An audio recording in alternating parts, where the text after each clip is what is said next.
Hey legends, welcome to the Connect podcast, A no BS approach to connecting people connecting businesses, connecting communities. and connecting successes. Connection is why we're here.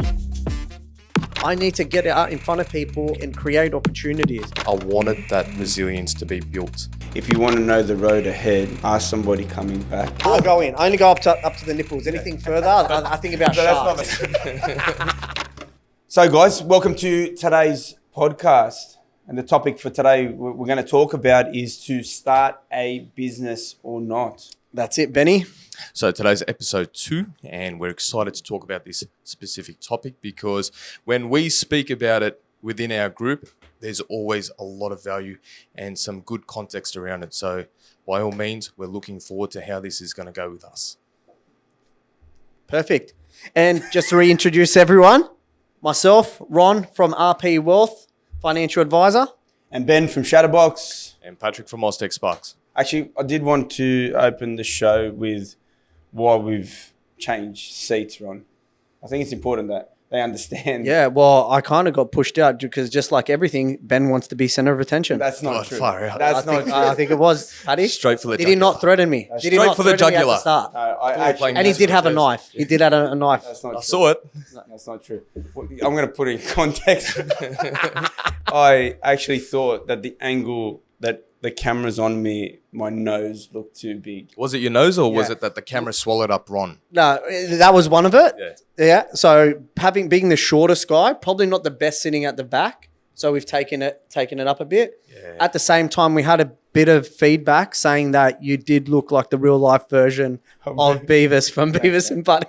Talk about friends on the podcast. Far out. Yeah. No. I thought my nose looked too big. Having an Italian schnoz doesn't help. And then Ron obviously being swallowed up in this middle section with two large profile people. Thank you very much. I'll take You it. know, so we thought Ron was compensating, so we're moving him over to there. But I've been relegated, we've guys. been relegated. Anyway, Easy. just to put in some Save it. content. Welcome to the show. Yes. Nice. So, major topic for us, to start a business or not. You know, obviously the three of us have been in, at this really beginner startup phase. And I think it's important for us to talk to our listeners and share maybe some history around how we got to where we were and why we first started what we have achieved. Look, I think everyone, sorry, Pat, but like everyone has that thought, right? I want to start I'm going to start a new business. Yeah. We can beat that out, Yeah. can't we? Yeah, no, I think we're at that stage Be yet. careful. Yeah. Yeah. But to start a business or not to start a business, I wouldn't say everyone, but a lot of people probably would if they were in an employment position and have been doing it for so long and possibly have been working for the employer for so long. But it's not all rainbows and butterflies. It's quite a challenge, especially now in 2024. So it's a very interesting topic. I know I've spoken to a lot of people about it now, and I think us being in business in 2024, dealing with what we have to deal with in today's world, whether it's money, financially, or team employment, efficiencies and productivity, that sort of thing, I can probably say there hasn't been any of those topics where we wouldn't have had some sort of challenges in the last few years, especially post-COVID. But yeah, when you're having conversations with other people that have been employed and are thinking about jumping into the business world, in today's day and age, maybe it may not be the right choice to do. That's not to say without doing your due diligence and looking it through, sussing it out and researching if it's the right step for you, maybe. But yeah, I think in today's world, it's a lot more difficult. Well, it's a lot easier to start up a social media page and say you can start up a business in 30 days by taking this workshop. God, it's So you know how no many matter TikToks what- I've saved when I come across it. This is such a good 10 site. steps to Yeah, start a but like it's everything can be done in 30 days. Everything can be done in this time period, but it's not that easy to just start up a business and put a time frame. Like we all know the time frames that we probably put on every goal that we've done is probably not done correctly, right? There's going to be things out of our control that it takes a little bit longer for everything. And even just making it sound like business is easy to do, and no matter what industry in that you're going to have difficulties, you're going to have issues along the way, compliance hurdles. If you're setting up for goods and services. There's going to be, I guess, trades that you have to deal with. And regulations and that's like, God. That's it. The list. So all these things, when you're dreaming about starting a business, you haven't even looked into and you haven't even thought about. And these are the things that we probably want to say from all our points of view. What were the hurdles along the way to get us there? Off camera, we sort of had a bit of a discussion about it, and it's they're very unique starting points. Yeah. I think we all started for different reasons. And Pat, do you want to open up and say how you started it? No, or what? no. Okay. I'll do that later. I want to open up. I want you to open up and tell me how you started. Okay. Well, so for me, initially, obviously, a little bit of an entrepreneurial spirit, going depends how far you want to go back. Obviously trying to be the man of the household. To help the family. Money was the initial motivator, probably to try and help and assist at home, watching my mum sort of struggle financially. So watching that, I thought the intention initially is to go out and earn some money yourself, right? So I worked for a company, and I could see at that point the company was having a slight downturn in work. But I'd worked my way up to the top, apprenticeship, tradesman, becoming, the best I could in my craft. I was second in line in the company. So, I was at that point leading foreman, running a team of guys. I was really confident in the trade, and I really enjoyed doing that as well in that space. But I always had that sort of spirit to do my own thing. I could see the company was having a slight downturn. And I actually went to the boss at that point and said, hey, I've been toying with the idea of starting my own thing. How do you feel if I was maybe to do a couple of small contracting jobs through you? And his response to me was one I didn't expect at that point. He actually, he got angry and upset about the fact that I was thinking about that, how he had vision for the company and how he expected me to do this and that. And it really put a chip on my shoulder. I thought, hang on, I thought you had the best intentions for me. I thought, you wanted the best for me. You told me every day that, how much he valued me and appreciated me. But when I said I wanted to try and do my own little thing, he came from a direction. He automatically saw you as a competitor. Yeah. It changed from being like a mentor. And man, as a young fella, I thought, wow, he doesn't really want the best intention for me. So that put me on a direction. I was like, you know what? I want to answer to myself. Did it motivate you more? Yeah. Did it push you more to go, you know what? I'm going to show you. I'm going to show you. Yeah. Because there might be some other stuff that comes out that he might have said that kind of go, your whole perception of him changed. Yeah, well, I respected him. I loved him. It was a father figure to me at that point. We'd spent a lot of years side by side together, growing the company. I was connected to that. I really was. And then when you hear that from a mentor, that he didn't feel that was the right move for me. I just took it like, I'm gonna do this. I'm gonna find out a way to go and start my own thing. So that took me on a path. And then what did he say? So he because he had vision for his own company, he obviously had planned, what the future looked like. Which also had you involved in. Yeah, so he was always dangling the carrot. I'm going to buy you a van. I'm going to do all these things and set all these things for up. Man, none of that ever came to fruition, right? So so there was a lot of empty promises, and I felt like that conversation started to open up my ears a little bit to really what the intention of him was for me. Yeah. But that really wasn't the drive for myself too. I believed I was, more than capable enough to go out into the big bad world and take on. When you're working with him, was he the sort of person that would follow through on things that he would say? If he would say something or promise or dangle that carrot in front of you, how often would he follow through? No, like playing it back now,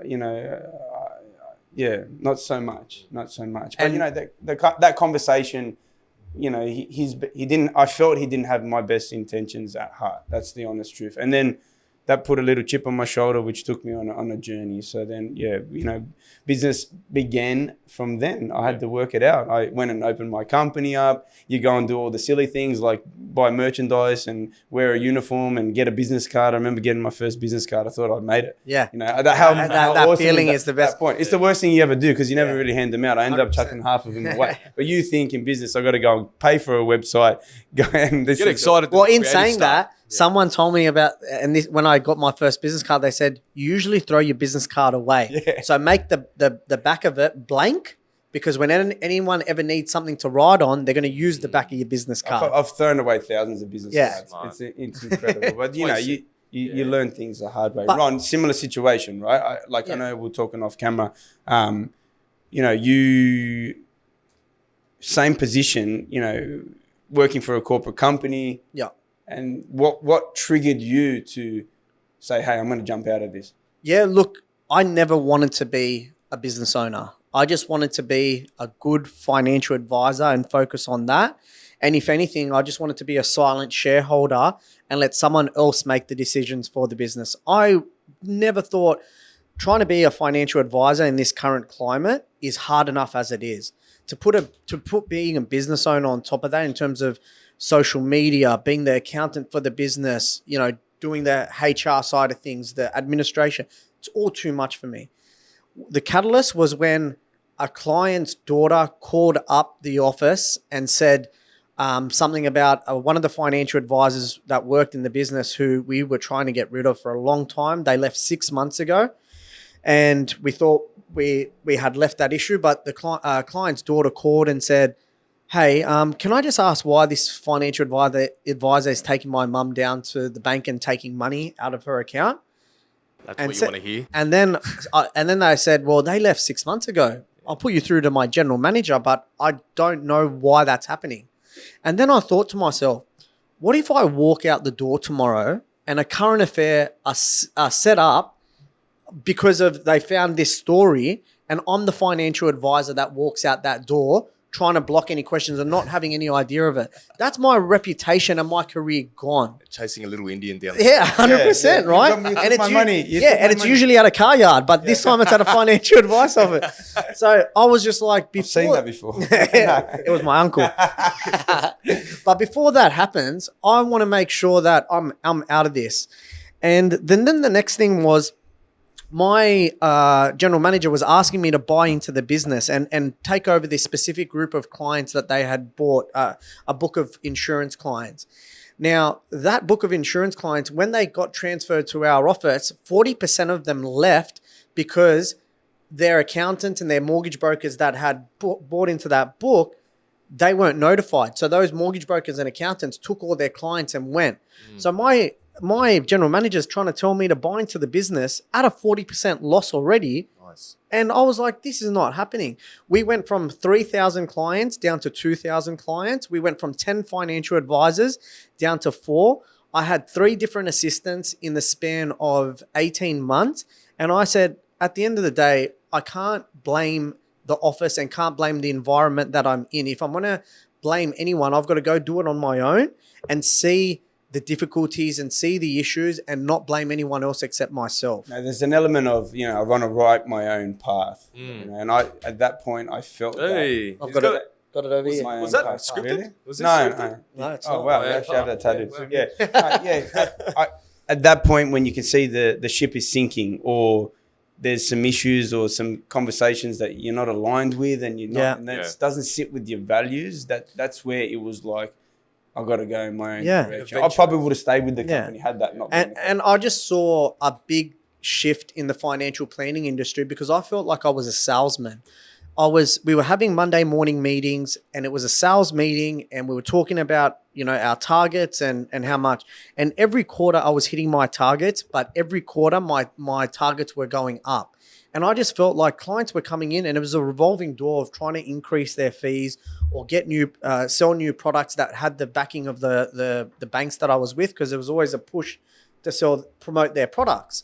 And it's like, I feel like a used car salesman. Like, I'm not a financial advisor anymore. I'm just focusing on product, not on advice. And so for me, it was like, if I'm going to honestly feel good about what I do and also remember why I came into this industry, I've got to go do it myself. And at the end of the day, it's got to be profitable, but you need to feel ethical about what you do. Of course, 100%. yeah. That's what it is. And it doesn't align with your because mind. I know I can sell a financial plan, and my biggest plan has cost $8,000. If I've charged $8,000 for some bits of paper, I can definitely go sell at AMG and get some easy commish and no problems. But will I continuously feel good about that and feel like I've added value? I might have added value to Moe, who loves his AMG, but you know, to really hit clients' goals, you know, is that going to be? I guess it comes down to who you are as a person, your values, and where your perspective lies. Yeah. Because if you're driven by selling cars and delivering the excitement and happiness that a new car will bring the person, then it's a different story. That's right. But your drive was different. Your values not to take anything away from car salesmen or women. Yeah, I just realized as I said that. Yeah. So look, we don't want no beef, but we do want that clout. Look, just with what Ron said, I think that it comes at a certain level where a lot of a lot of employees that decide to make the shift to starting their own business happens, not all of them, a lot of them happens when the straw broke the camel's back. Yeah. When enough's enough, when the frustration has been built up and a shift and a change has to happen. And sometimes it could be a petty way of approaching getting back at your boss or whatever it is. Yeah. If he or she done you wrong in a certain way, because I've had heaps of conversations with so many friends and family members where they felt wrong and they said they just wanted to do that just so they can get back. Is that the right way? Is it not the right way? Whatever. Yeah. Whatever it is. But a lot of the times it does come out of, you know what, frustration. Yeah. The straw that broke the camel's back. Enough's enough. Let's go on. And look, I had the similar experience to Ben where for me, I don't want to talk myself up, but I was always the number one writer of business for the office that I was working. And I loved it. You know, I was 28 years old on a 6-figure salary for the first time in my life. And every other I was senior advisor at the time. Every other financial advisor was 35 plus. So I was the youngest advisor in the office. I was always on the leaderboard. Things were well. I had my own assistant, but at the end of the day, it just was, Stepping away from that is a big call. That's right. And when I told my general manager that I was leaving, he turned on me. Did he? Like, he was my mentor and someone that I looked at, but I look back and he has still taught me a lot, and we've since hashed things out. But he said, if you take any client, we're going to come at you with the full force of the law. And I've got money there, and I'll throw it there. And then I heard when I also left that he said, Ron, he's going to be back here in 6 months. He's not cut out for this. And that pushed me to chip on your shoulder. Yeah. You know, I was like, I can't let it fail now. That's exactly what happened to me. I walked back into the room and I went to shake his hand, and I mustered up the courage to walk in and say, like, today's my last week, or this week's my last week. I went to shake his hand. He said, you're making the wrong decision. I know everyone in this industry. You'll be back. Yeah. And I walked out of there. First thought was, I've made a mistake. Yep. Second thought was, I got to back my decision. You know, and that put me on a path. I used to wake up in the morning and hear him say that. And 4 a.m. alarm went off. I'm up. I'm on the way to the job site. Yeah. I didn't know where I was going, where I was headed. Yeah. Driving down the road. You know? Mate, I used to go to see clients in the Blue Mountains, North Shore, weekend appointments, everything. You have to, I would not do that anymore. Like, to a certain extent, I do it to all those first clients that first signed up with me, because they took a risk on me, and they're the only client. I just had a Saturday appointment. Yeah. Haven't had one in 1 year. I only do it once a year for that one client that wants to see me on a Saturday. Yeah. There's a few particular clients that I will go travel for, but anyone new, like, I feel like I'm at the stage now where you can show more value, and you can add more value. So you need to respect yourself and the value you add, and you can set limits on what you will and won't do. Yeah, right? That's a good point further on down the track. But Pat, tell me. What was the catalyst for me? Yeah, because yours is different. Yeah, it wasn't really a catalyst. And that's why I said I'll do mine at the end, because I know mine was a bit different. So I didn't say that out of arrogance or throwing Ben under the bus. Mine was different. So I was working for Australia's largest electrical company. I was very happy with where I was with the company. I got along with a lot of people in the company. I feel like I gave a pretty good impression with my position in the company. And I finished my apprenticeship. and I was just going to reapply to be a tradesman at that company. And I was having a good conversation with one of my best mates.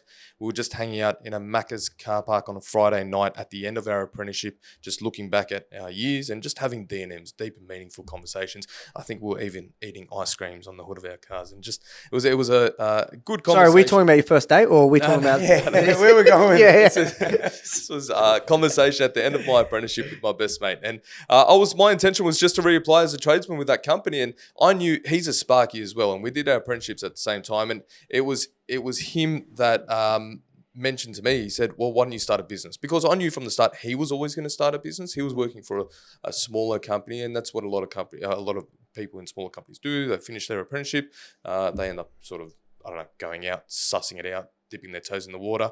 Depends on what their employment structure is like, what the teams are like, and their relationship with the boss and that sort of thing, of course. And yeah, he was always going to do that and just sub you back to his boss. And he said, "Man, why don't you start a business?"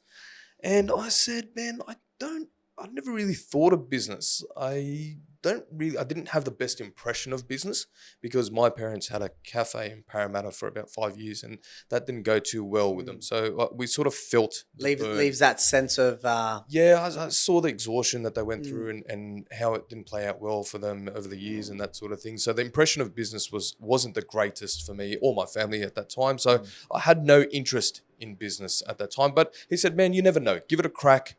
Come up with a business name, register an ABN, give it a crack. If it doesn't work out, you can go back and reapply as a tradesman to that company." Well, that's the good thing about being in the trade. I always felt that, being a tradesman and qualified, that no matter what happened, you could always fall back on your trade. I felt that security aligned with the trade. Yep. So if you needed to go back, you could always go on back and work for someone. 100%. Well, I also had that mentality as well. If it failed, worst comes to worst, I'll go back into a 6-figure role because I know that there was a need for financial advisors. Yeah. But also that was the hardest.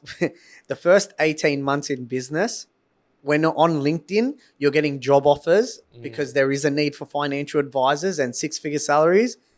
It is hard not to look at those emails and go, Should I go back? Like, I was contemplating becoming a pickpacker at Woolworths. I was up to my eyeballs in debt at one stage because the first 18 months was rough, and we'll probably get into that a little bit more because around what the steps are. I think the steps, how did we actually get there? Because it's one thing to have a dream about being a business owner. Yep. There's another thing putting it into reality and going, okay, I need to do this, this, and this in order to get there. 100%. And a lot of people in business don't understand that. And the first year for me, it was like so I started the business. I started the ABN. I came up with a business name, and then I didn't have work like anyone. You got to sort of hustle for work. But I thought to myself, I will be employed by another company to get myself exposed to different sort of electrical work. Yeah. And I did. I even though I registered the business name, I found employment with another company, a medium-sized company, just so I can get a different level of exposure to electrical. Is that how do you find that most trades do start on that end? Not at all. Well, with my experience, I was working for a large company. So the experience was, you can't jump from a massive company being a number and a cable pulling monkey to jumping into someone's roof and knowing how the timbers in the walls are run and knowing how to run cables off cavities without creating any mess and that sort of thing. So it was when I was working with my first employment after my business had started. I lasted with them for about 2 months before the guy turned around, the owner's son turned around and said, "Hey, look, man, your experience is on the same level as one of our third-year apprentices."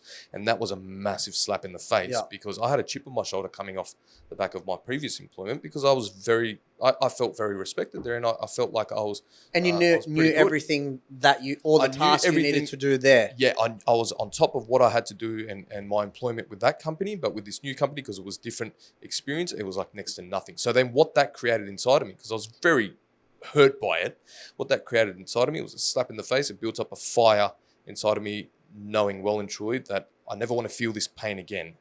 I always just want to make sure I do whatever it takes to learn everything I can with what I'm doing, just so I don't let myself down or get told that you're not good enough. Yeah.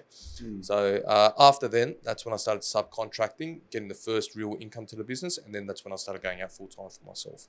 And how did you then start going, you know what, this subcontracting isn't the avenue that's always going to get me clients? How did you go about getting your own clients? Like what was the steps that you took to go, I need to start getting my own client base? Like everyone going into business, flexibility and money is the first thing that they think it's the first thing that people attach themselves to. They think, you know what, I can make this much amount of money and I can start and finish whenever I want, and I can take Tuesday off if I like and just get the jobs done on Wednesday, Thursday. How wrong Oh God, is that? 100%. And there will be a glory period at the start where that may be the case, but until you start to build up your business, or until you start to build up what you have, If you're looking to get into business for flexibility, you're getting and into money the wrong at the thing. start. Yeah.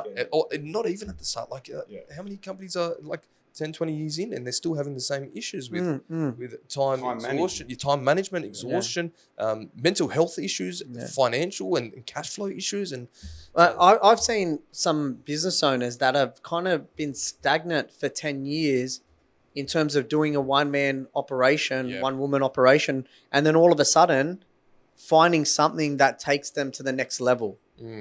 Or ticking along for 10 years and then going, you know what, this isn't me. I'm doing more work. I've got less flexibility. I've got more responsibility. I'm getting less money. Why? And that sense of realization is also the pride of knowing when to accept that this is not the stats are real. In Australia at the moment, 60% of businesses fall over in the first 3 years. 20% of those fall over in the first year. And that's a great indication. They're survivors, boys. It's a great indication. We are survivors. To show people out there what's involved. And sometimes you might bite off more than you can chew. Yeah. And like what you were saying before, Ron, I try to see business as a person's project. Like if you're in school or if you're in uni or whatever, you get given a project to do, it's potentially a project. And you want to build it into something that you're proud of, and you can say, I've created this and I have a sense of achievement into this. So, but sometimes people, and it's very easy for people to get caught up into this. People get caught up into the nitty gritty of building it into a mammoth of a thing, because your intention is always, how can I better grow this, improve this, add value in this? And then it gets to a point where you may not have control over it, and that's when you need to understand how to scale. And 100%. Understanding how to scale then comes down and when to scale.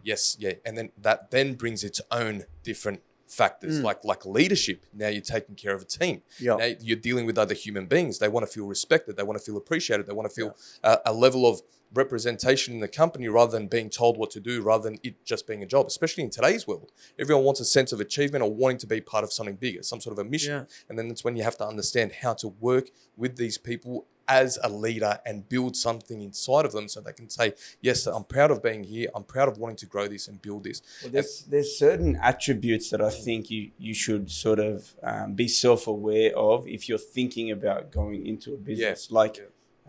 Your communication skills. 100%. You know, are you capable enough to hold a conversation? You know, I obviously train, you know, the younger generation, and often I'll have a conversation and I'll ask, hey, what do you do for work? And say, I'm a landscaper.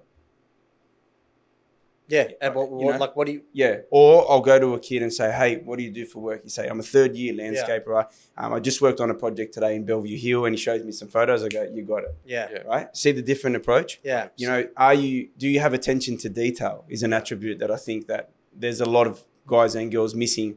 The capability of really fine-tuning and taking pride in certain things. You know, another one I was thinking of, are you thick-skinned? You know, because how often do we see people coming into business, you know, very quickly have to have a level of resilience. And it's going to be from your family, your friends, strangers, from everyone. Social environment, experiences, rejection. If you are bad with rejection dating, you are going to be bad with rejection when it comes to the business world, because you are knocking on doors all the time. I remember I said to myself, when I had no one to call, I need to make at least 10 contact points throughout the day. whether it be emails or getting on the phone. If I've got no one to call, I've just got to knock on doors, go on LinkedIn, go on Facebook, and just message, call, follow up, whatever. Because if I'm not doing it, I can't expect anyone to know me and my business and come to me. I need to get out in front of people and talk and create opportunities. You know, I just thought of something. As a young whippersnapper, I left school and Whippersnapper? Yeah. Whippersnapper. I'll play on. Whippersnapper. Play Oh, on. you never heard that one? We are class S1. So when I left school, first thing Mum said to me, you have to have a job. So the day that I left school was a Friday. I started a job on the Monday. That was her rule, right? So I never really had that time break in between. But I started in real estate. I actually thought that I was going to be a real estate agent. Yeah. And obviously, as a young, real estate agent, what's the first thing they get you to do? Door knock. Door knock. Yeah. And I was working in Liverpool at the time, so in Western Sydney. Cringe. And I was Beautiful pamphlet dropping and door knocking from the first week that I started. And man, did I learn resilience there. Yeah, man. The slamming of the doors in your face, walking up and trying to hold a conversation, about Mrs. Smith's, nicely cut hedges to try and entice her to then have a conversation with somebody who she could tell that I was bullshitting, because I was out of my comfort zone. Yeah. She could tell the vibe. I learned from When you're door in to a door new to suit door. and Yeah, just everything about you feels uncomfortable. I look back at some of the videos and some of the stuff that I've done. I'm like, how uncomfortable do I look? Yeah, totally. Like, what? Why did I not think of that? I learned at the no time? after no after no in that situation. Yeah. Yeah. And I feel like, again, that sort of builds you. When I brought salespeople on into the company in the past and scope out the jobs and that sort of thing, something that I consciously did to train them up when I didn't have quotes for them to go to would be to door knock, because I wanted that resilience to be built and that tension to be built and that fear of the unknown and the fear of rejection. So I would set days aside of door knocking. I'll give them some sort of a script to act as a guideline. I'll give them some sort of a structure of how I want it to go and that sort of thing. And it's very interesting how much door knocking, you said it, you hit the nail perfectly on the head, man. It's very interesting how much door knocking itself, just as an action, will build a person's resilience. Oh, man, I remember as a kid, really. Because it's really all about. Oh, sorry. Yeah, really taught. That's all right. You can keep doing that. No, it really taught me. The boys have had a chat to me before, guys. I think it also teaches you how to deal with issues in terms of objection handling. Yep. You're not going to know how to objection handle until you're dealt with it in a real life situation. So when it comes to just doing cold calls and getting that rejection, it's going to set you up better for when you have a warm introduction and then you're having the objection. Yep. Because if you can turn a cold lead or a cold sale into business by handling those objections, it's going to become a lot easier when you've got a client that's interested but does have the same objections.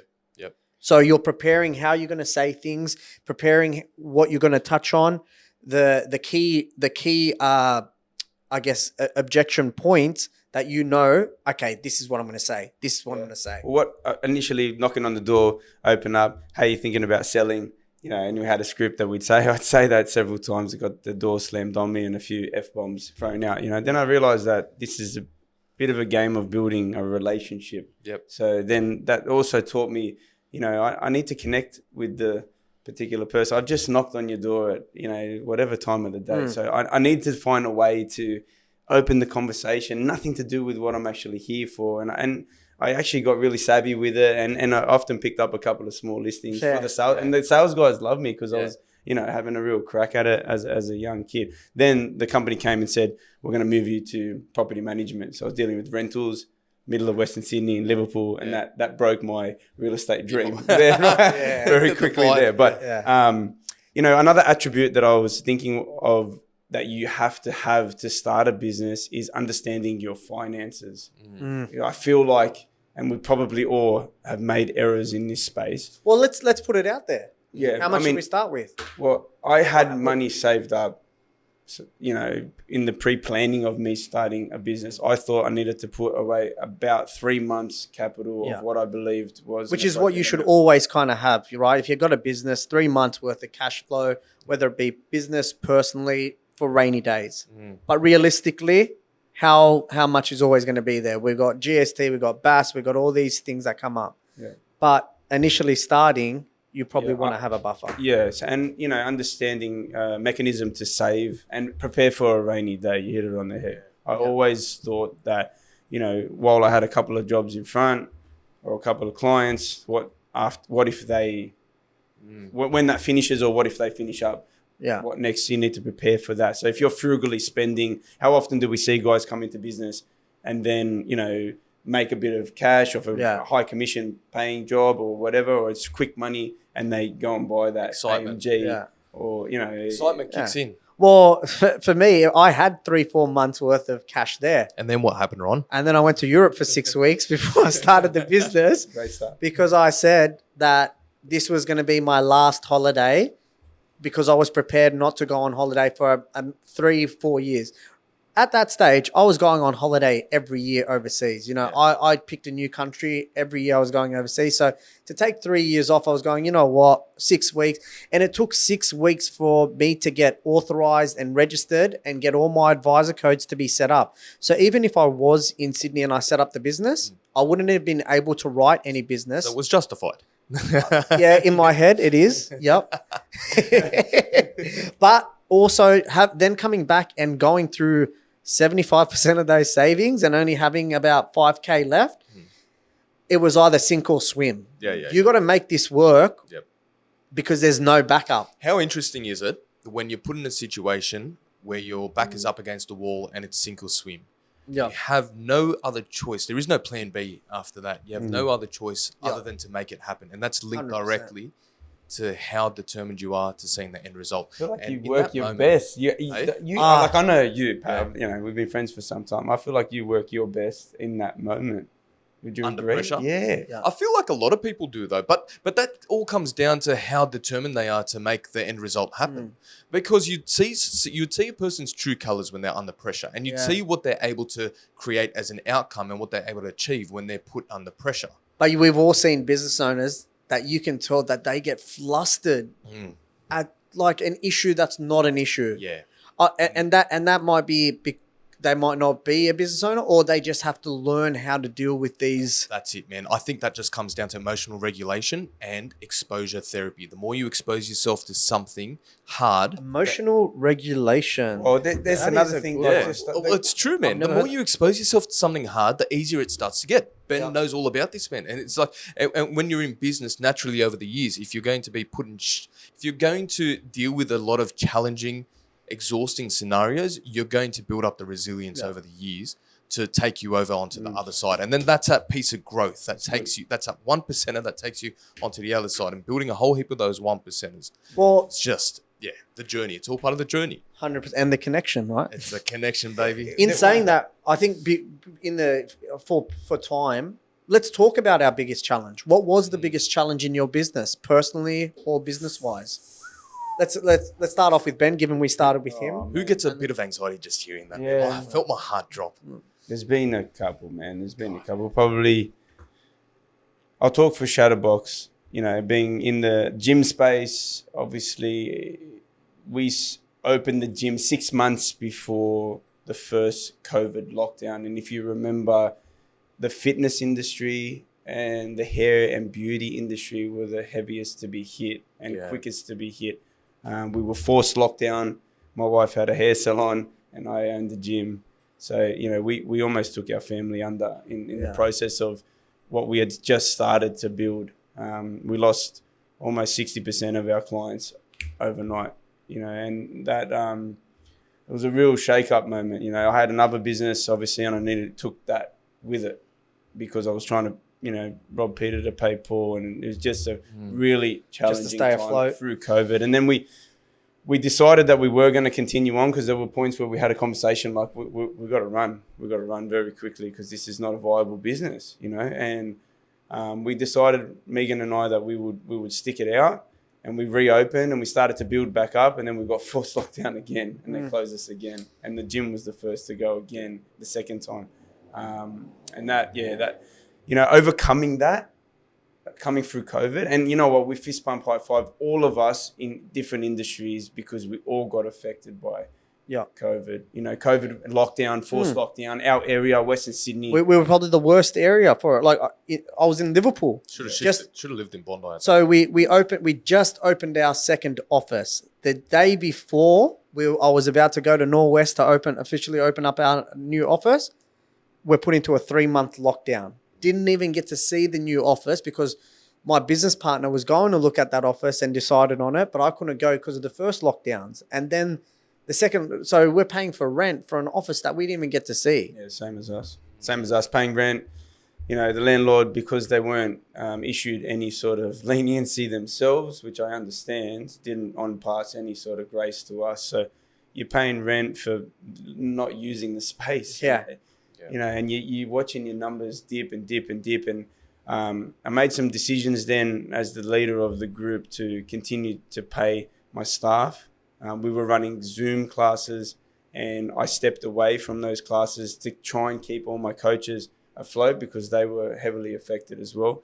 I remember I got a phone call from Daniel Caldwell, who's my accountant, who you'll see on the show very soon. But he actually rang and said, "Benny, you got to stop. You got to either take these things yourself, take every Zoom class and tell all your trainers there's no work." And I said to him, "Mate, I'm not prepared to do that." I said, because at the backside of this, we're going to come out of it. And I hope these coaches will see what I've been through and survive. So we really went to bat for our team to try and keep them afloat, because they were, as a contractor, which they were at that time, they were heavily affected. Heavily affected. But look, and I think, but that also helps with you getting out of that, right? The team environment, the family environment. Yeah. Like I know I was going to the gym at the time where you had to pivot, go to online classes, like change the way you did everything just to keep the business running. And that sense of family, team, you really wanting to still add value instead of taking fees, all kept. Well, some gyms ran. I got friends that are in the gym space, owners of gyms. They closed the doors and ran away from the situation. Mental health became such a relevant thing at that point. And people's finances, people were under pressure. So it was an opportunity for us to step forward at that point and be the real leaders of the market. So we went to Zoom, we trained outside in pods of 10, in boot camp, spaced everyone. We did everything they asked us to do. We watched on the TV at 10 o'clock and waited for the signal for you to tell me how to run my business. Yeah. And we did. We pivoted. We did what we could. We had 40 people in the park in pods of 10 split, trying to just do the best we can to keep our members moving and going and save them from going in a tough time. So, we look back at that now, I'm like, that's got to be the biggest challenge, or one of the biggest challenges that we've had to face. Well, and Paddy? My biggest challenge? There's been a couple of big challenges over the years. It was probably when I lost a couple of key players in our company around the same time, and all for different reasons. But it hurts when you scale a company to a certain level and you have things somewhat under control to an extent, and you have good relationships with these people and mutual respect and everything, and key people end up finishing for whatever reasons. And this was all respectfully done and all that sort. But when you're spinning the plates in business, you're spinning the plate of an admin and operations in the office, you're spinning the plate of sales, you're spinning the plate of being on the tools, you're spinning the plates of tech support.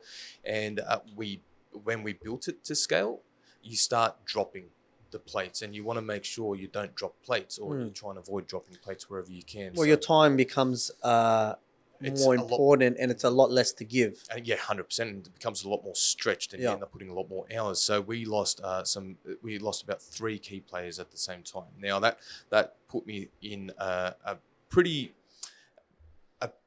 pretty hard spot in business, and it was within the span of about a month and a half, and it's with and after that, the recovery period was a bit difficult. But looking back at everything now, I say thank God, and I'm grateful for the pain that I've experienced in that moment, because then we wouldn't have put the systems in place to eliminate key person risk at certain times. So off the back of that, we've built our SOPs in the background a lot more. We've built our pricing structure in our business a lot more. So in case anything drops, we don't have as much collateral damage as we did in the past. So everything can be looked at as some sort of a negative or a positive based on your perspective, obviously. But going through that period of losing 3 key people in the business over a span of about a month or a month and a half really hurt.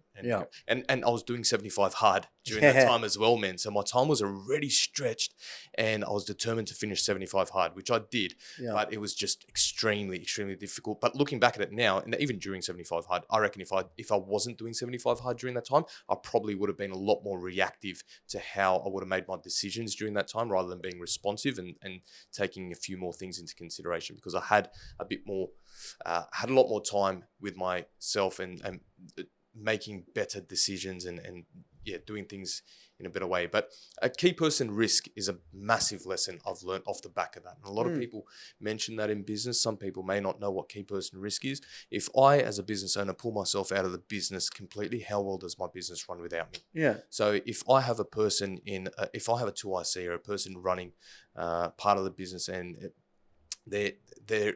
if they get taken out, how much does that part of the business crumble? Then that comes down to me as a business owner not putting the right systems in place. The structure in place, which by all means, I'm not there now, but I'm learned towards that. And we're definitely in a better position off the back of experiencing the challenges and the pain that I've experienced back then. Yeah. So that was a very tough period that I went through, man. But I look back at it and I'm very grateful that I went through that. That's good. You tell me, what was your biggest challenge? Look, probably because there's a business point of view and a personal, and I think I might touch on the personal. For me, it was personally my divorce. It was I separated from my partner of 10 years, 6 months into running the business. So I started the business 6 months in, all of a sudden marriage has fallen apart, moving back home, and all of a sudden I don't have anyone to share my wins or share the struggles of what's going through the business. I moved back to mum's house for the first time since I was, I hadn't stepped foot in that house since I was 12 years old. And that's a story for another time. But at the same time, it was, I'm in a 2 meter by 2 meter room for supposed to be 6 months. It turned into 3 years because all the money that I had was just getting reinvested back into the business. But also at the same times, I'm trying to get new referral relationships, and everyone's asking me, how's your wife? And I never told anyone I was going through a separation because I didn't want them to judge me. If I said I was going through a divorce, that changes the whole discussion of me getting referrals or being able to work with you to help your clients, because I don't want anyone to judge me on what I'm going through. And the best way to deal with that is just not talk about it. So it was only after about 6 months after I separated that I started telling people, hey, by the way, I've actually separated. I just didn't want to say anything because I don't want you to stop referring to me or let me help your client if you think that I'm going through something. I just wanted it to just be cut out. But personally, I was going through my own shit. At the same time, driving from Bosley Park to Oran Park every day, one road, it's easy to get in your own head because you're your own worst enemy. But I sat down with a business coach, and shout out to Sandy. It was not moving forward in my business life is a result of me not having clarity in my personal life. And the more I put clarity and made decisions of, hey, I'm going to I'm going to do this, this, and this. And it made me put more goals in my business, because the less I let my personal life or what was happening in terms of turmoil, if I put more goals in my business, I would just focus on them and that would keep me busy. So I just did that, and then things got better. Also, there was other issues, but I think that's a time frame. What did you learn out of all that? The pain. What lessons and experiences have has the pain taught you looking back at it in hindsight? You need to take advice from others, and don't think that you can just deal with it yourself, because sometimes you need to reach out. You know, there's a Chinese proverb that says, if you want to know the road ahead, ask somebody coming back. And That's heavy. you know, stick close to mentors and people that have been through similar situations or can guide you. You know, I always admit in business, I never have all the answers, and I'm open to have discussions and hear from people and learn from life lessons. 100%. I feel like that's how we learn and educate ourselves, is from different experiences, you know. So I'm grateful, you know, Ron, that even you can open up about things like that, because, you know, going through a divorce is a personal issue, but it also coincides with how you run your business as well. But also in because this day and age, go through both things, right? Ron? Like that. well, it's 50% of marriages ending in divorce. And so I'm seeing the divorce side of things all the time. And it's also helped me being able to navigate financial separation with clients a lot better. So, you know, off the back of that, I put a checklist together about the things that you need to do after you separate or before or when you divorce. Also, I like, we've got a lot of divorcees that are clients of us, or they've been a couple all of a sudden going through a divorce, and how to manage that relationship, how to manage the finances side of things. Going through something like that, as bad as it is, taught me a lot about how I can help my clients, and also just the mental side of things when it comes to running a business, right? Pat, we're talking about starting a business, you know, and the things that you need to have in place in order, if you're considering starting a business. You know, one of them is trying to have your personal life in order as well. You know, like if it's turmoil on this side of town, you know, you're not going to jump over and take on a business, because it's only going to create extra issues. And you have to make sure you're showing up for your staff, because you're the leader of your business. So when you're dealing with clients, when you're dealing with staff, when you're dealing with suppliers, you sort of want to make sure you're always having your brave face on. Yeah. Oh man, that's, for me in the fitness industry, that's so relevant, man. Like, man. One of the challenges that I put down here, but, you know, obviously it's pretty raw and real, and it's recent, and you guys know that, you know, obviously I lost my father. My father was heavily involved in building the gym, and after losing him, it crossed my mind, like, what am I even doing this for? Like, I had a reason and a purpose with him around, because we grew that together, and you could share it. And then all of a sudden, you know, and people obviously have lost people close, so they can relate to what I'm saying. But, you know, when you lose someone so significant in your life, and it crumbled me so bad that how was I going to stand in front of my people, you know, and be that person again, you know, or be that guy for them that they need, you know. And there was a time there where I was struggling with that really badly. Like, it really was hard for me to be the man I needed to be. Well, you also kind of in the back of your mind probably always think, oh, what would Dad think about this? Dad would love.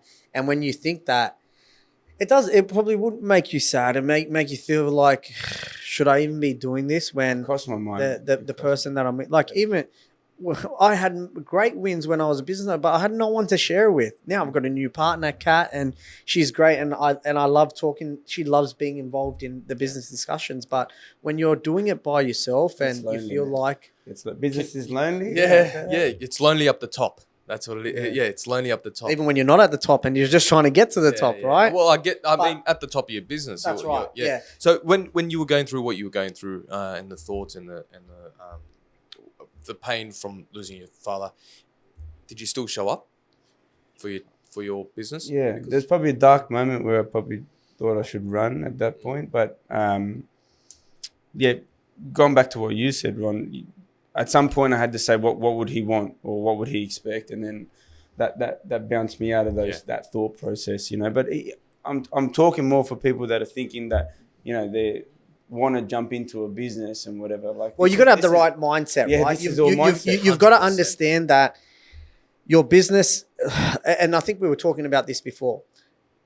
When I started my business, I was reaching out to mortgage brokers, accountants, general insurance brokers, saying, "Hey, by the way, like these people were referring to me, and I said, hey, I'm going to start my own business. Will you be able to refer to me? Like how many clients, like we're starting those discussions to understand how much work I could get when I launched. How much support you How much support. Yeah. When I jumped and it started, those people never returned my call. I don't know if it was because I had the backing of a big organization. All of a sudden I'm on my own. They didn't see that. But everything that you can expect or things that people have promised you, 50% of it would go to shit. I'd probably say more than 50%. More, man. yeah. Because when you get creative and get excited about an idea, business or not, you would usually paint it out in a positive light in your head. In your head. Yeah. So you would justify reasons and justify the conversations you'll be having with people in your head. And we all know that conversations sound better in our heads, and the way we speak sounds better in our heads. But when it actually comes out, we just sometimes sound like, ugh. So when we're in an excited and creative mode, when we're in the excited and creative part of the business at the beginning, we just paint it like, you know what, it might be a bit hard, it might be a bit difficult, but I got this, and then we soon later realize that shit, I don't know what I'm doing. I don't got this. Look, just for the purposes of time, I think we want to start talking about some other topics, but summary, you got to have the right values, right? You got to understand what are the steps needed to set up a business. So having just a page and writing down all the things you need to do in order to set up the business, from the ABN to the tax file numbers to the structure to, is it going to be yourself? Is it going to be someone else? Are you going to give tasks to anyone else? What tasks are you going to do now? But also starting to plan for, as soon as you can be able to scale, what tasks are other people going to do? Who are the relationships with people that you're going to need in order to help your business? If they fall through, what's your next avenue? What are you going to do on social media? If you're not someone that's jumping on social media, is someone else going to do it for you? Because it's the best form of publicity that's free. I had here to start to build your attributes, okay? So you need to have certain attributes, I believe, in order to go out and take it on. So, learn about marketing. Hit us. Learn about markening. You need to be... I was going to try to do something else. Oh, okay, sorry. Okay. Well, Hit us. every time. Go. Hit us. Learn about marketing. Learn to be a good communicator. Hit us. Profit and loss. Hit us. There's a conversation around profit and loss and understanding your finances. Read books, study a little bit. Yeah. I wish I did more of that. I'm enjoying it now, and I really delved myself into that. But you need to be able to self-educate yourself. Yeah. And if you don't like reading, get an audio book. Yeah, that's what I do. Yeah. How many people have said this to you? I haven't read a book since high school. Well, for me, that was the motivator. I thought, you know what? If half the people aren't reading here, then I'm going to read. I'm going to teach myself. Beautiful. Yeah, because you're saying you're not going to do it. I want to be that 1%. You got to be that person, right? Yeah. So I didn't like to read necessarily. My sister was a speed reader. And now look at you. I think you're reading 2 pages a day. Yeah, no, with 2 paragraphs. My sister's a speed reader. Start to finish, boom, finish the book. Takes me 1 hour to read 10 pages. Yeah. Right. And sometimes I'll read all of the pages and I couldn't even tell you a word on the page because my mind drifts. Yes. Slight ADHD, but that's what kicks in. I have to reread stuff, but that's okay. I'm okay, and I accept the fact that I'm trying to educate myself. Understanding your finances, keeping true to your word, leadership skills. These are all values. These are all habits. You must have this. If you don't have any of these in your life, then you would think or consider maybe it's not the right time, and that's okay. Yeah, that's another important topic we have to mention. That it's so okay to stay employed, because right now we've been talking about business and we've been talking about what we've involved ourselves in, what we've experienced, and challenges and wins and blah blah blah, whatever it is. We also have to remember it's 2024 now, and there's a lot of factors that have changed. Is it the right time to open a business right now in Western Sydney? Yeah, just. It's a flat out yes or no. I'm going to say no. Yeah. I'm going to say no. Man. Yeah. Is it for you? Is right now? What do you mean? Any business or? Well, let's generalize, right? Yeah. Right. Because I want to go against you for the first time, because I think it is a good time. Okay, so I'm in the fitness industry. If I was in the fitness industry now to start. Okay, fitness, Fitness, no. Yeah. How many gyms are in this area? Okay, there you go. Yeah. Yeah, but it's also, look, I'd sort of steer more towards Ben on this one, man. I know 6 businesses within the last year that have shut up shop, and these are friends and colleagues of mine. But what industries? Same industries, different industries? A couple of them are trades, a couple of them are corporate. Okay. So, So what, your answer's average. yes? I think depending on the business that you want to start, it is going to be difficult, but there is still opportunity for businesses to be set up in the West. Like you look at Macarthur area now, right? Like there is still opportunity to open up businesses off the back of the airport, off the back of a lot more people moving out here. There's new suburbs popping up every time. You just got to have a long-term view. Don't expect to go in making money straight away. That's a big perspective. So long-term vision versus short-term like me coming into Oran Park, I didn't have any network out here. All the networks that I started was all brand new, but I knew I would have to invest time into that. One was my social media strategy in terms of getting clients that were my friends, my family, building it up from there. Number two was getting accountants, lawyers, mortgage brokers out this way. Number three was our networking group that we were part of. Yeah. So you had different avenues. Well, that was my last attribute that I thought that, people should understand is build your network. Yeah. People don't value, the monstrosity of having those right people in your corner, your relationships, your friendships, long-term. Get out there and meet people, don't discredit that, Yeah, man. Yeah. There's culty-like groups and there's really great groups. Be a part of something. Go and join something. Help it grow. Yeah. Like Connect Macarthur. Come and help make that a beast in itself because everybody plays a part in growing your network. Yeah. But look, for the interest of time, obviously, let's maybe give our listeners at this point, a bit of an insight of what's coming up. What's coming up? Couple topics. What's coming up? Couple topics. Well, what's coming up? We're looking for the guests. We're looking forward to the guests. We have some. We've got some guests lined up, which are very, very impressive figures in the community, and some average. You decide. You decide on who it is. Now, when they're on, they're going to think, "Is that me?" All right. So, one of the topics that I do want to talk on is social media. Good or bad. Is it used for the right reasons? Which platforms to use? Has it worked with business? How hasn't it worked? Facebook versus Instagram versus TikTok. Yeah. I think we've released like a couple of reels, just snippets about some of the discussions, but at the same time, we want to talk about each of our experiences with it. How are we using it? Yeah. What are we doing? Which platforms? Things like that. Next one of the episodes we'll probably run, or just a snippet of it maybe, is grind my gears. Things that there's a lot of things that upset us, things that maybe that we've seen that we don't love. This could calling out stuff on social media that we see that's BS, and we're all about no BS, no bullshit approach. Another one was performance and team culture. Pretty powerful. Pretty powerful. I think we're heavy conversations. I think we're all learning from in that space. So it'd be nice to have a chat about it and get some of our viewers to comment and maybe some feedback on that. Like I'd like to hear how people are working with their teams and helping performance within the group.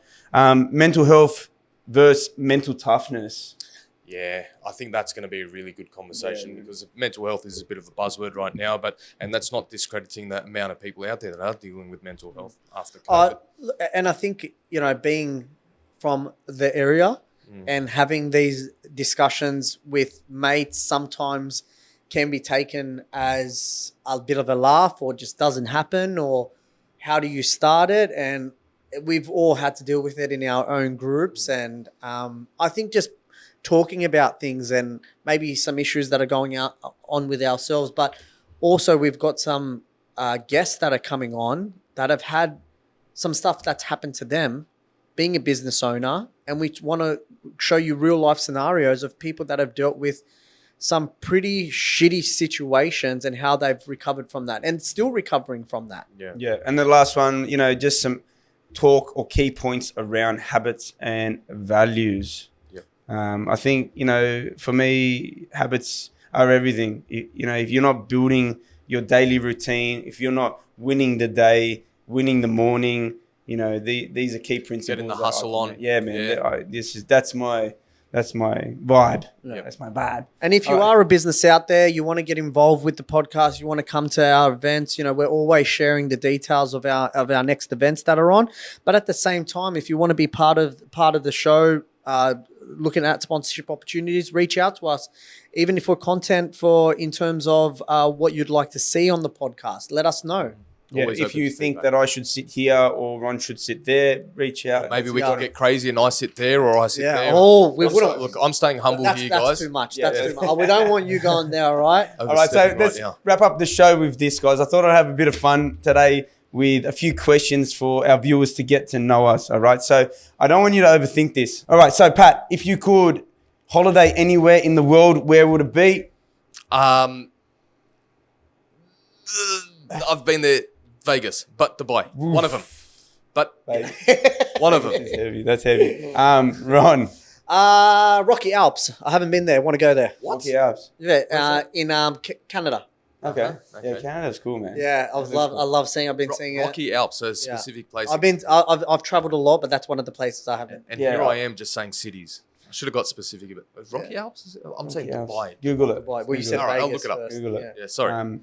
Look, for me, I've traveled a bit. Me and Megan went on a mission, and we traveled everywhere. So I've ticked off a few things, but definitely the Maldives. I just want that, that photo that you see on the Maldives with, With the nice, beautiful on water. I just want to do that. I just went Boracay. It was cheaper. Yeah, it's about 10,000 Same, bucks. same. Yeah. Oh, Boracay's beautiful. So the Maldives for me. Next one, we'll start with Ron.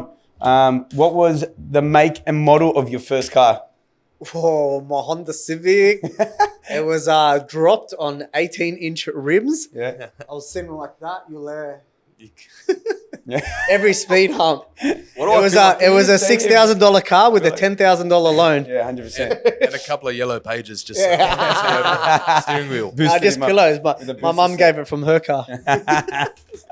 In the booster seat. Pat, what was your first car? First car.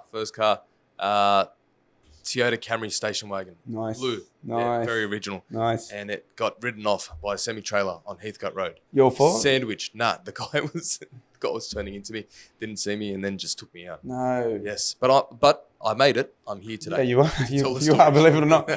No, mine was a Lancer. I had a white Lancer. You look like a Lancer. Yeah, I had a Lancer. And I put chrome wheels on it, and I paid more for the sister Pointy, sounds. like.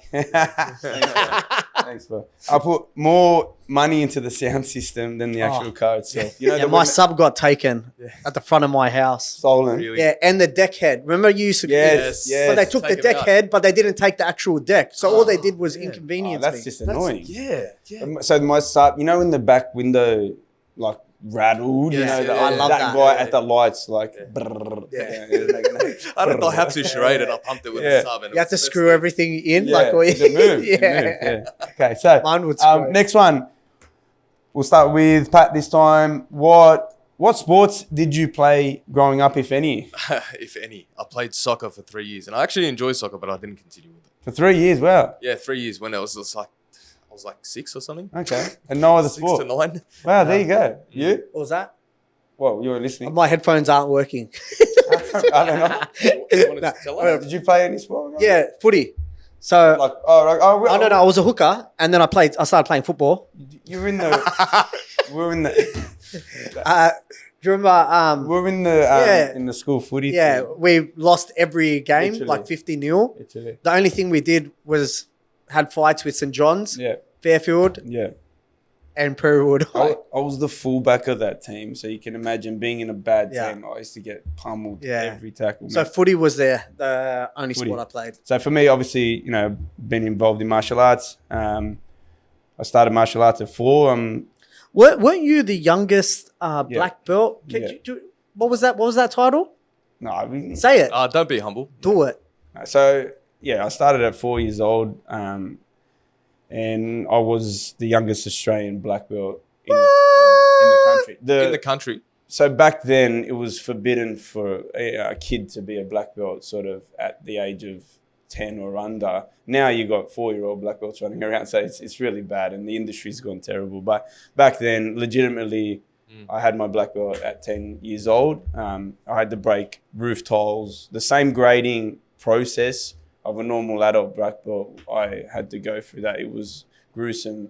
It went for 8 hours. It was full on as a 10-year. I was broken, tears.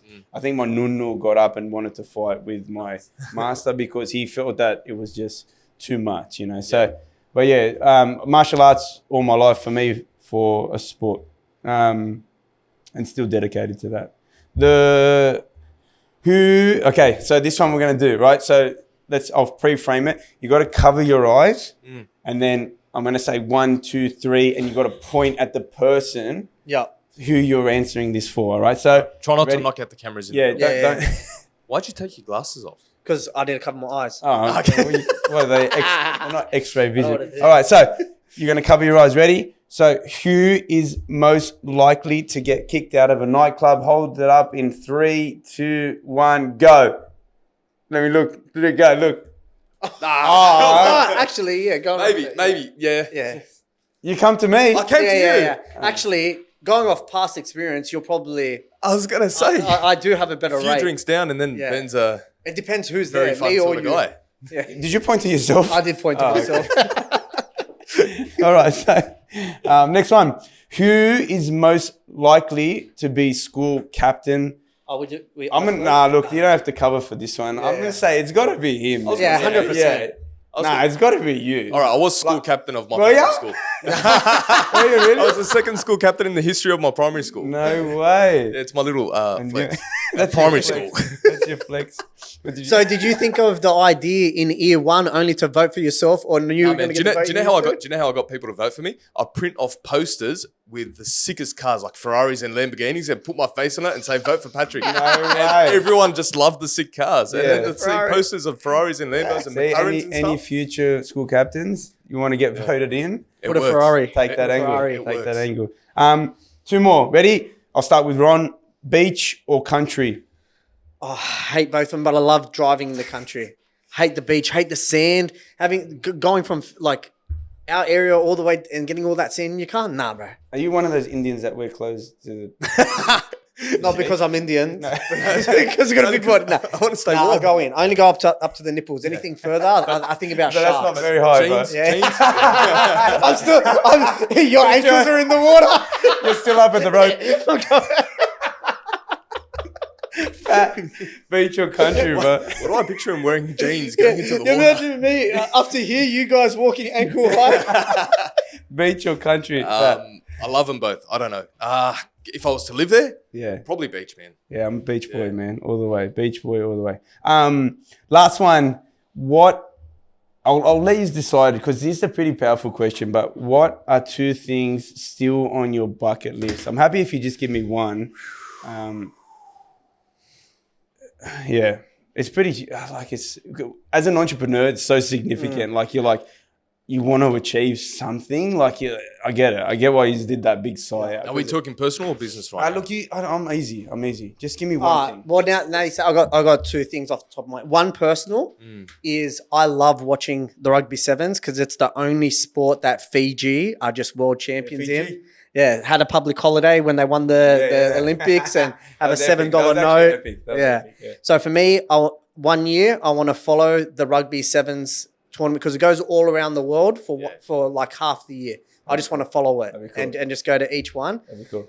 Number 2 is by the age of 45, I want to have 3 income streams that are just paying me passive income and I don't need to worry about it, whether it be 3 businesses or business, property portfolio, share portfolio, but 3 solid forms of income. Yeah. It's a good one. Nice, man. You? Me? Personal one, probably travel. Probably travel to travel the world with Serena. That's a personal one. And skydive, not bungee jump. I don't think I'll bungee jump. I'll skydive. Nice. Yeah. So that's they're it. bucket list items. You know what we're doing. I want to skydive. Yeah, have you done it? I've always wanted to. Have you done it? No. Have you done it? Yeah, bro. Okay. We should do it at a certain episode. Yeah. That's what we're doing. We're going to do That's it. what write that down. All right. No. Do you want to travel the world with me? 3, as well? 2, 1. Connect. Earth. Now, for me, I'll tell you what mine is. Like, I'm a really proud father to my beloved 2 little ones, Antonio and Malia, and that's been the highlight of my life, being a dad. I got my little best mate, Antonio, and a bucket list for me was to take him to Japan and compete in a tournament there. And in October this year, I'm flying him out to represent the Australian team. What an achievement. That's heavy, man. achievement. That's beautiful. 100%. That's heavy. been a bucket list. It was probably a dream of mine as a kid. I won both state and nationals tournaments in Australia, but never really got the chance to go overseas, probably with financial issues and stuff. So the fact that we're even close to attempting this for him is just Well done. That's Well that's done. this year's bucket list. It's a testament to you and Megan. Maybe appreciate we it. should have Antonio on the podcast. Yeah, we as a should. guest. Yeah. or I thought you were going to say. What is he cracking 10 now? Yeah. Okay. Yeah. I think he's doing his own podcast. You will see. You will see him on the podcast. Yeah, he will. Yeah. Whether he's a guest or whether it's just some form of labor, he will be on the podcast. I thought you were going to say we should bring Megan on, which I did want to say at some point. I think we should Yeah, I reckon that bring would be the interesting. couples on. Yeah. You might get a perspective from them about Or unless what we it's get like Hamid. to live with a business yes. owner. Yeah, man. Like Yeah. maybe there's. But maybe there's even wives out having Serena two will have a lot people, to say. even just from your point of view, two people that are business owners that are dealing with working in the same business, being still in a relationship and Yeah. having that love and energy and Yeah. everything, because Yeah. that would be very Or hard. business partners and relationship. There's there's Like so it's much- 24/7. Like Yeah, man. this Yeah, is. man, Do you that's a really want to heavy- bring her to the only place she's not at? Yeah, here in the podcast. Yeah. Yeah, I look. Maybe Tom will tell. Yeah. This is your only free avenue at the moment. I got 45 minutes by myself. No, it's been great being in a partnership with my wife, but we'll talk about that soon. So that's a wrap, boys. Episode 2. Gentlemen, well done. We look forward to the next one. Look And- forward to connecting with you all next time. See you guys. We made this a free platform because we want to educate and add value to your business world. All we ask for as a payment is to hit the subscribe button and share it with people that you know would benefit from this conversation. If you want to elevate your connections, we'll see you at the next Connect Macarthur event.